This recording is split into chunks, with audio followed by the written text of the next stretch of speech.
রাজনৈতিক দলগুলোর সঙ্গে ধারাবাহিক বৈঠকের পর জুলাই সনদের খসড়া চূড়ান্ত করেছে জাতীয় ঐকমত্য কমিশন। ইতোমধ্যে সেগুলো দলগুলোর কাছে পাঠানো হয়েছে। 16 আগস্ট রাতে প্রকাশিত জুলাই সনদের খসড়ায় রাষ্ট্রপতির অভিশংসন প্রক্রিয়ার ক্ষেত্রে বলা হয়েছে, রাষ্ট্রদ্রোহ, গুরুতর অসদাচরণ বা সংবিধান লঙ্ঘনের ক্ষেত্রে রাষ্ট্রপতিকে অভিশংসন করা যাইবে। সেক্ষেত্রে আইনসভার নিম্নকক্ষে অভিশংসন প্রস্তাবটি 2/3 সদস্যের ভোটে পাশ করিবার পর তা উচ্চকক্ষে প্রেরণ এবং উচ্চকক্ষে শুনানির মাধ্যমে 2/3 সমর্থনে অভিশংসন প্রক্রিয়া সম্পন্ন করা হইবে। এ প্রস্তাবে 28টি দল ও জোট একমত হয়েছে।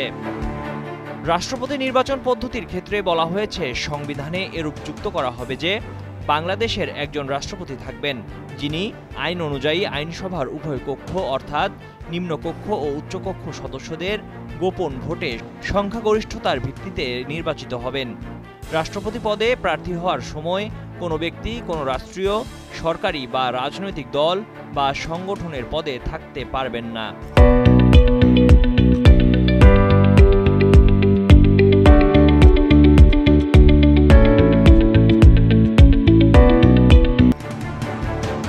রাষ্ট্রপতির ক্ষমতা ও দায়িত্ব সম্পর্কে বলা হয়েছে, রাষ্ট্রপতি ও প্রধানমন্ত্রীর ক্ষমতায় ভারসাম্য আনতে এবং রাষ্ট্রপতির ক্ষমতা বৃদ্ধির উদ্দেশ্যে সংবিধানের অনুচ্ছেদ 48(3) সংশোধনীর প্রস্তাব করে কারো পরামর্শ বা সুপারিশ করা ছাড়াই নিজ এখতিয়ার বলে রাষ্ট্রপতি নিয়োগ দিতে পারবেন।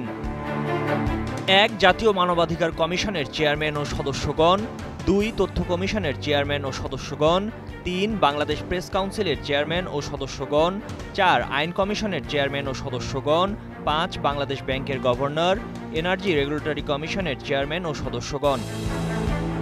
এছাড়া সনদে রাষ্ট্রপতির ক্ষমা প্রদর্শনের ক্ষমতার জায়গায় বলা হয়েছে, কোনো আদালত, ট্রাইব্যুনাল বা অন্য কোনো কর্তৃপক্ষ প্রদত্ত যে কোনো দণ্ডের মার্জনা, বিরাম মঞ্জুর করার এবং যে কোনো দণ্ড মওকুফ, স্থগিত বা হ্রাস করার ক্ষমতা রাষ্ট্রপতির থাকিবে এবং আইনের দ্বারা নির্ধারিত মানদণ্ড, নীতি ও পদ্ধতি অনুসরণ ক্রমে উক্ত ক্ষমতা প্রয়োগ করা হবে।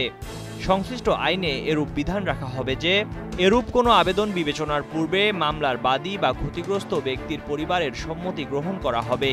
এই প্রস্তাবে 29টি দল ও জোট একমত হয়েছে। Desk report, Kaler Kantho.